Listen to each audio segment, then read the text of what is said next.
Good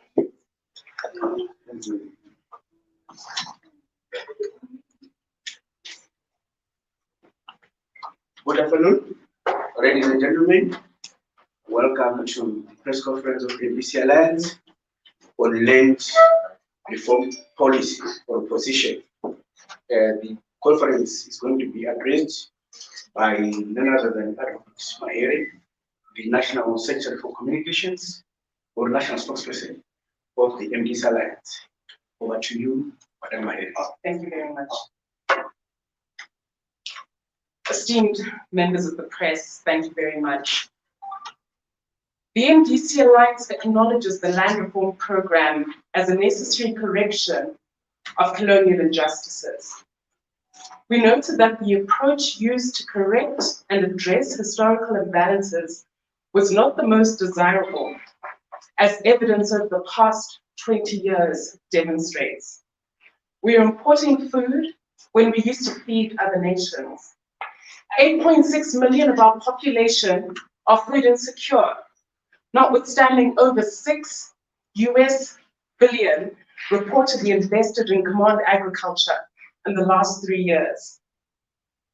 We know with concern that the global compensation deed has been concluded without the participation of Parliament and key stakeholders in breach of the Constitution and the rule of law.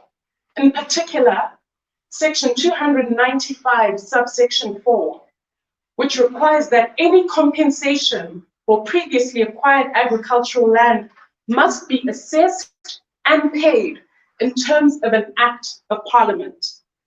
An arbitrary figure of $3.5 billion as being a global figure that will be paid as compensation. However, of great concern to us as the MDC Alliance is that there is no clarity as to where these funds will come from, who the exact beneficiaries of these funds are, or how this figure has been computed. The lack of transparency on a matter that concerns public debt and the public interest does not bode well. The MDC Alliance restates that the Land Reform Program is irreversible. However, there is need to rationalize the process through a comprehensive land audit that ensures title and security of tenure to the citizens who are beneficiaries. The MDC has always emphasized the need to bring finality to Zimbabwe's land question through a national and inclusive process aimed at a sustainable, equitable, transparent, just, lawful, and economically efficient rationalization of the ownership and use of land. Adequate and fair compensation is necessary to ensure viability and national stability. Section 295, subsection 4 of the Constitution expressly requires that the compensation payable must be assessed and paid in terms of an act of Parliament. And as a Social Democratic Party, we emphasize that the measures in the land policy must include labor. The labor that was affected by the Land Reform Program. The 4 million former commercial farm workers and 150,000 seasonal farm workers that have been totally ignored in the correctional phase of the Land Reform Program must be prioritized and they must be compensated.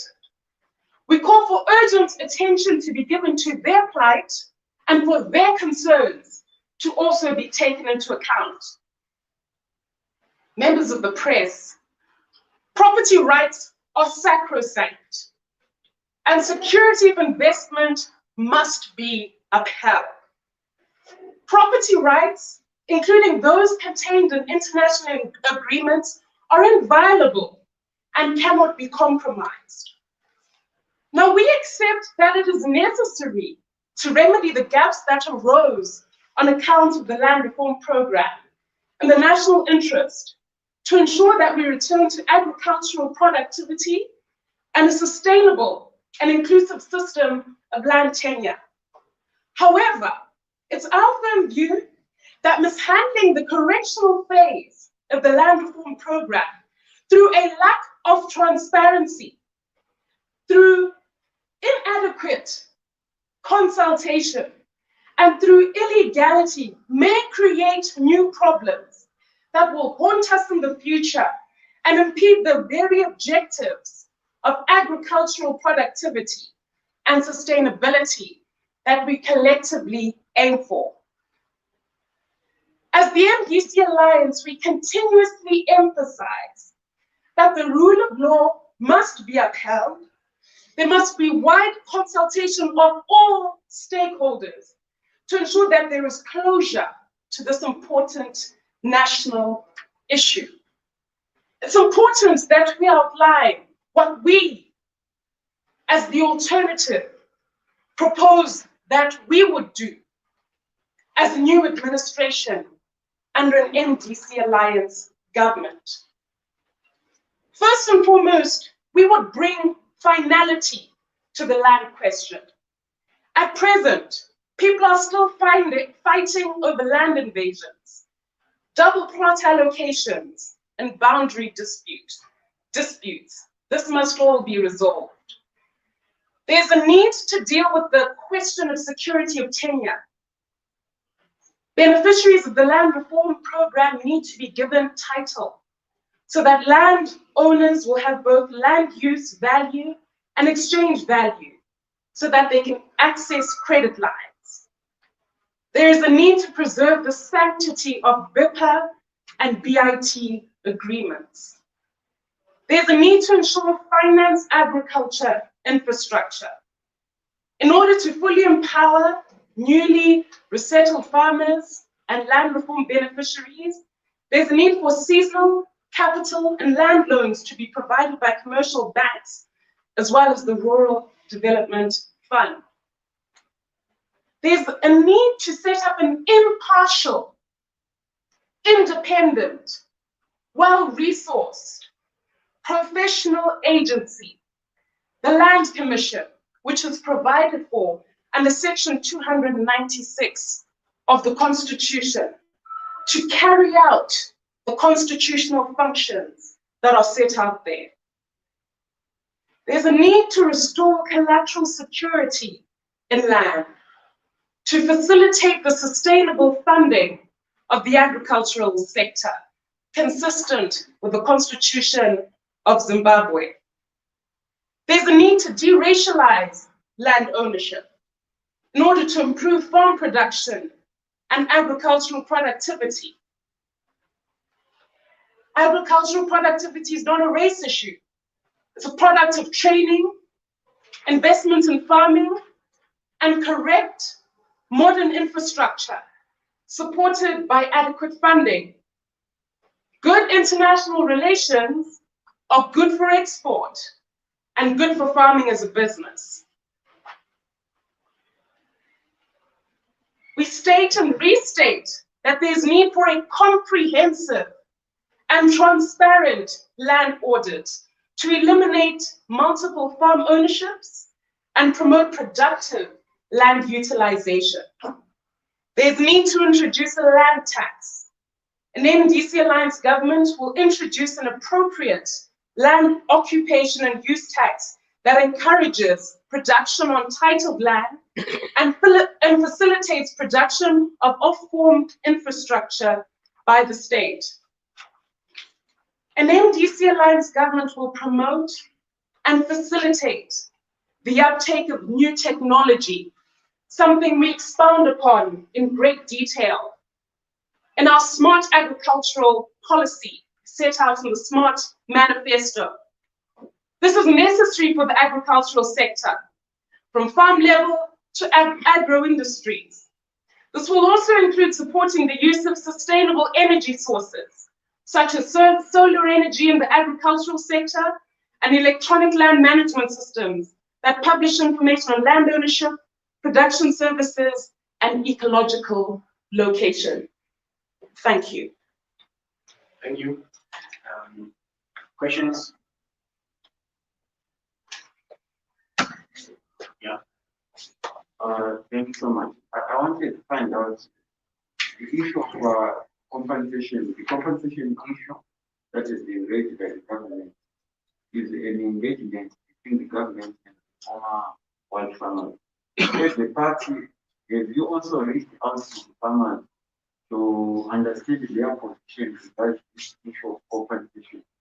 So that maybe you can also speak from your position as the party on how you have managed to engage the former white farmers who are about to become. Thank you very much. Absolutely. The first point to note with the, I believe you're referring to the global compensation agreement, the global compensation deed. That effort to reach out to the farmers by the government, as I've highlighted, is completely unconstitutional. In terms of section 295, subsection 4 of the Constitution, there cannot be a methodology, evaluation methodology outside the province of an act of parliament. The secret process that's taken place is not only unilateral, but it's unconstitutional. So as a party, we emphasize the need to adhere to the rule of law. If we've learned anything from the last 20 years, is that if we don't comply with the rule of law, there will be consequences that will continue to haunt us in the future. So we reiterate the need to continuously adhere to legal provisions. And why is it important to comply with this requirement of the need to go to an act of parliament? It has to be clear to all Zimbabweans what this compensation framework is. It cannot be a secret deal with a few farmers and the government. I'm sure you've already heard that a number of citizens are already questioning that this 3.5 billion, how has it been computed? Am I, as a taxpayer, going to be saddled with the burden of this? Already we know that in terms of the Constitution, you cannot saddle the government with such a heavy loan bill, with such a heavy debt burden, without placing it before Parliament. How is it going to be paid? Are we going to wake up one day with another Debt Assumption Act? It can't be shrouded in mystery. So the unconstitutionality of that process has to be emphasized, number one. Coming to the second aspect of your question, have we reached out to other stakeholders, the farmers? Absolutely, yes. You'll be aware that our Secretary for Lands and Agriculture is Mr. Rusty Markham. It's unfortunate he's supposed to be here, but he's currently locked up in quarantine in the United Kingdom. He's done extensive work on behalf of his portfolio, reaching out to farmers, speaking to a number of farmers who've been dispossessed and collating their views. And it's important to point out that you don't only look at one stakeholder group. You look at the farm workers as well. You speak to them as well. You don't, because there are a number of interest groups that are affected by this process. The land reform program did not only affect the farmers themselves, it also affected the farm workers. I've already given you figures, 4 million. That's a huge constituency, and their interests have to be prioritized and looked into. So as we're in that correctional phase of the land reform program, we emphasize that the farm workers must not be left behind. You can't speak of giving 3.5 billion to one constituency and you leave behind the persons who are tilling the land. That's why we say that this process that ZANU-PF is embarking upon, that's shrouded in mystery, is completely wrong for that reason. It leaves out an important constituency, the farm workers, and it's unacceptable for that reason. So not only have we engaged the farmers, but we've also engaged the farm workers, who for us are a critical constituency, as I've highlighted in my press statement. Thank you. Your name and media house? My name is James Wilson from 26 Pictures. Maybe just as a follow-up to what Peter is saying. You said that you engage the farmers. What did the farmers say? You educated legal institution with us, some of the farmers that you engage with, and also maybe the concerns that have been raised by farm workers. And then you mentioned in your presentation that there is a land audit if I can get it, right? The government has set aside a land audit commission. And I don't know if you're aware about that. It has been trying to do some findings, trying to cut down or resize some big farmers. What's your take on the findings that the government has come up with? Okay, so I want to deal with the farm workers, first of all. The biggest lament on the part of the farm workers is that we've been ignored. And that's why I continuously go back to that point. That even when the government sits down and says compensation, compensation, compensation, even when you're coming up with your legal frameworks, your constitutions, when you're speaking about compensation and fixing the land reform program, the biggest lament by the farm workers is that not enough is being done to deal with the concerns of farm workers, even when the redistribution is being done by the Minister of Lands. One of the foremost beneficiary groups should have been the farm workers because they know how to till the land, and yet they were completely excluded. The people who are the foremost of the list or at the top of the list were elites who don't know sometimes how to till the land. So those are some of the concerns that are raised by the farm workers, and it's no small number. 4 million is a massive constituency, and that does not include seasonal workers. Seasonal workers now bring the number up by at least 150,000. Those are some of the concerns that are being raised. And when it comes to other farmers, I think the big issue is around title. You know, and the lack of respect for property rights and the flip-flopping on the part of the government taking place that I've already made reference to. The lack of adherence to the rule of law, the politicization of the land reform program, that if you fall out of favor with a politician, you're kicked off a farm. Those are some of the laments, and that agricultural productivity is never at the forefront of the land reform process, and the piecemeal approach to reform. What we would have expected, and this is part of the lament as well, is a national inclusive process to dealing with this issue once and for all. You can't pick a small aspect and say the tiny aspect of compensation, we're going to have a secret meeting about compensation. This has to be a national inclusive process that includes parliaments, that includes a number of stakeholders, and that hasn't been done. And so that's what some of our key constituents are talking about. And like I emphasized, the issue of the farm workers. And then the second part of your question. The land audits. The land audits, let's be absolutely clear. No audit has taken place. The number one sign that an audit is successful is transparency. Number one, we have not heard from the state the outcome of any land audit process.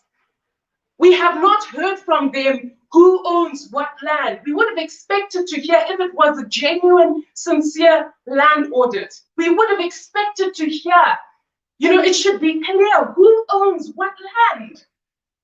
What size of land does who own? How many farms do they own? That's what we expect to hear from a land audit.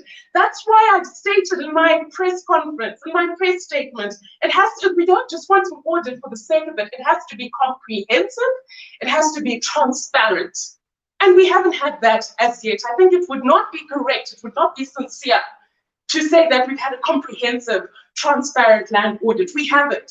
We want to know who owns what number of farms. How productive are they being? If you drive around Zimbabwe today, we see all sorts of farms that are lying bare.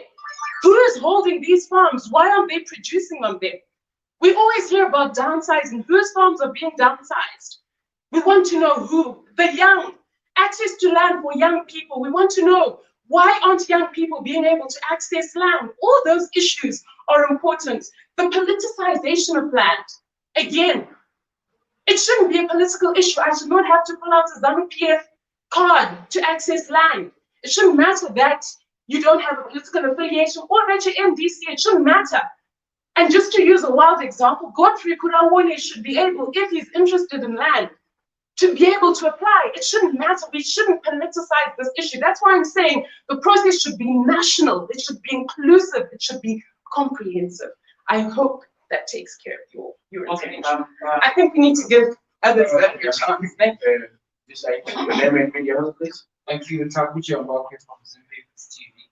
My first question is regarding the fact you stated that there's no act to implement everything that's been happening. Absolutely. Minister Ziyambi, let me just clarify that. Minister Ziyambi is saying that whatever that has been done in the past few weeks is done in line with the Lands Act. So I need you to give me a response if the Lands Act does not speak to that. Number one. Number two. Let me deal with that so that I don't forget your questions. So from Zimpe, because there's no such piece of legislation called the Lands Act. Okay, there's a Land Acquisition Act, but that's not the piece of legislation envisaged under Section 295, subsection 4 of the Constitution. What Section 295, subsection 4 talks about is how the method, how compensation must be paid to three categories of farmers: indigenous farmers, BIPA farmers, and former commercial farmers. And it specifically says under that's subsections 1, 2, and 3. Subsection 4 then goes on to say that there must be an act of parliament that states the methodology of how that compensation must be paid and assessed. To date, Parliament has not sat.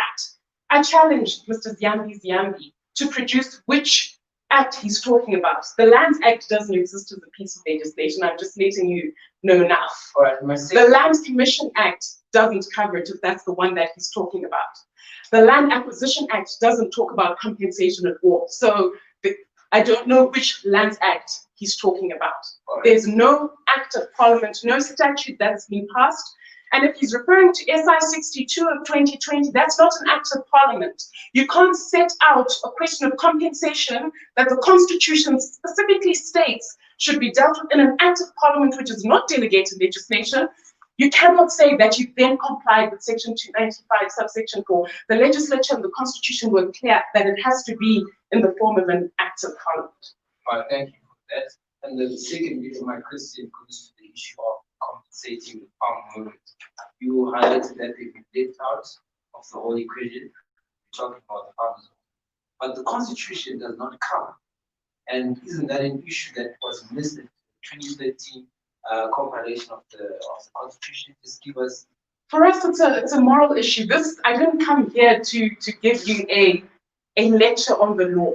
I came here to give you the policy position of the party. And the policy position of the party is that it's immoral to leave out an important constituency, such as farm workers, 4 million in number, who worked on these farms, and say that they should get no compensation. They were violently removed from these farms, and to completely ignore them when you're correcting what is now accepted by ZANU-PF as being an error. So I think it's completely incorrect to go legalistic on this and say that they must be ignored. They are a key constituency that has to be taken into account. They applied. That's why I said the whole entire matrix has to be conclusive. It has to be inclusive. You cannot ignore the plight of these workers if you are genuinely aiming to correct what went wrong in the land reform program. Thank you. Thank you. I'm Lucy Yasini. I'm a freelance journalist. You made reference to a number of gray areas. You raised a number of gray areas that have been missed by this government in addressing the land issue. And you have reached out to the farm workers and the commercial farmers, the other farmers. But have you made any effort to reach out to government and raise those issues? Well, absolutely, and the key platform that we use to do that is Parliament. Just yesterday, Honorable Tendai Biti was raising these very issues that I'm talking about right now in Parliament. He was talking about the lack of constitutionality of the approaches about the Global Compensation Agreement. He was talking about the U-turn, the unconstitutionality of SI 62 of 2020. So absolutely yes, and in the very forum that's designed for that. So these policy questions are being debated and raised as questions in the forum that's designed for that, and that is in Parliament. So yes, ma'am, we are.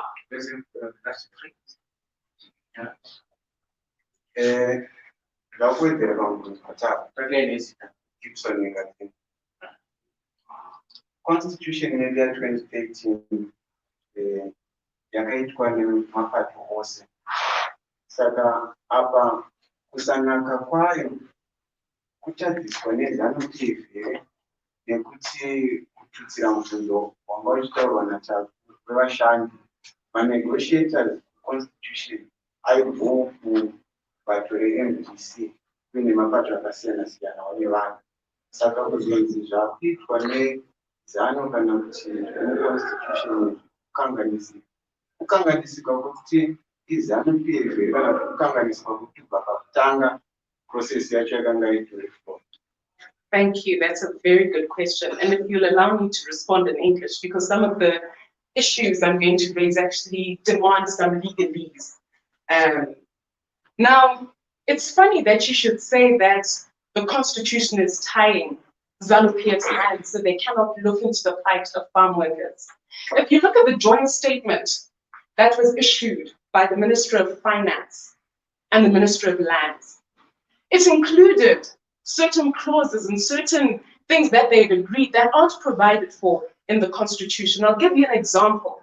They said that they were going to restore title to BIPA farmers, something that's not provided for in the Constitution, and they would restore title and revoke offer letters that were already granted to beneficiaries.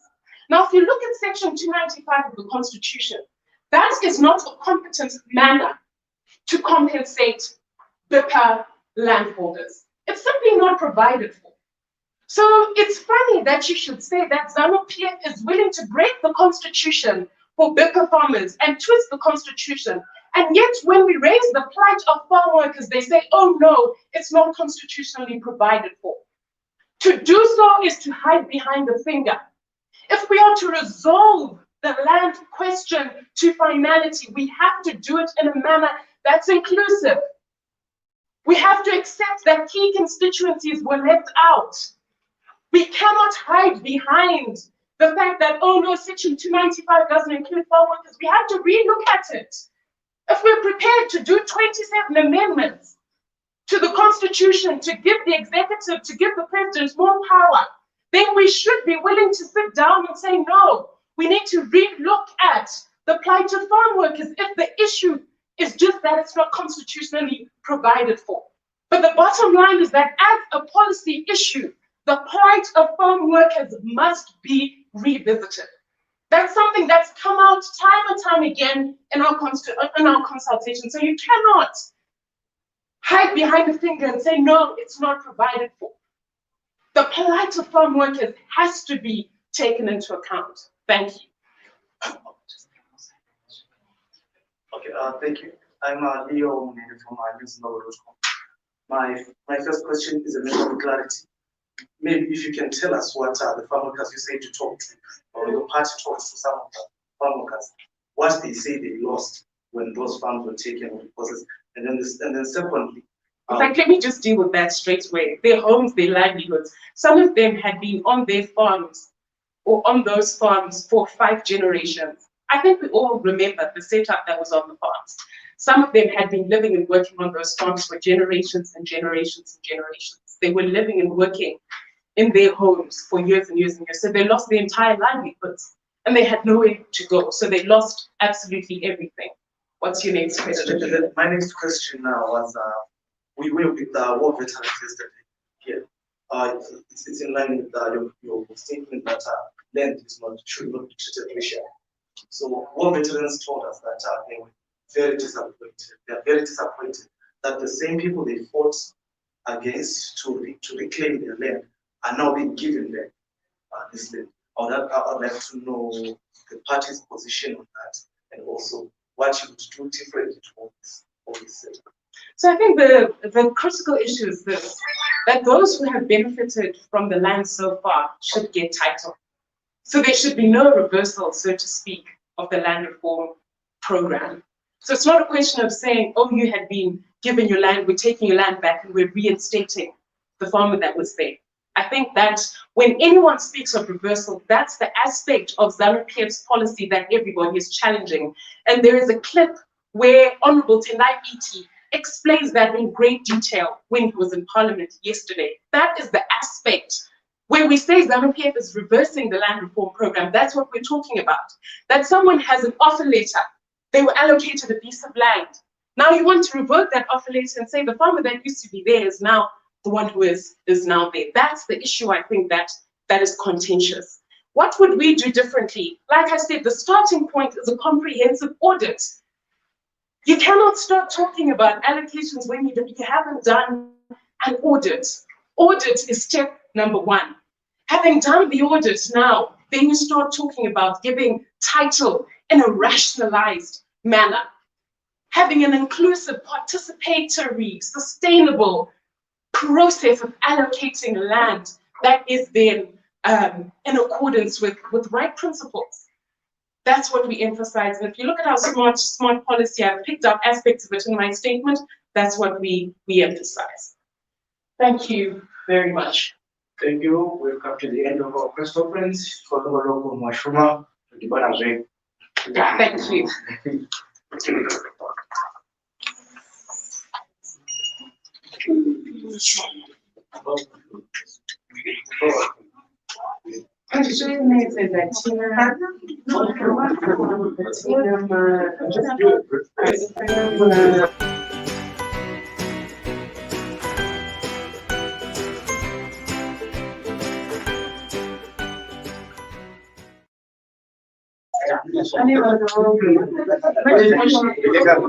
Yeah.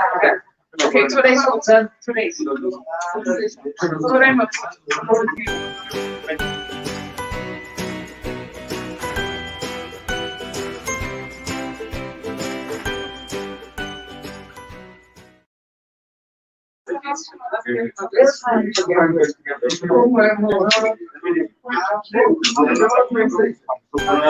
you.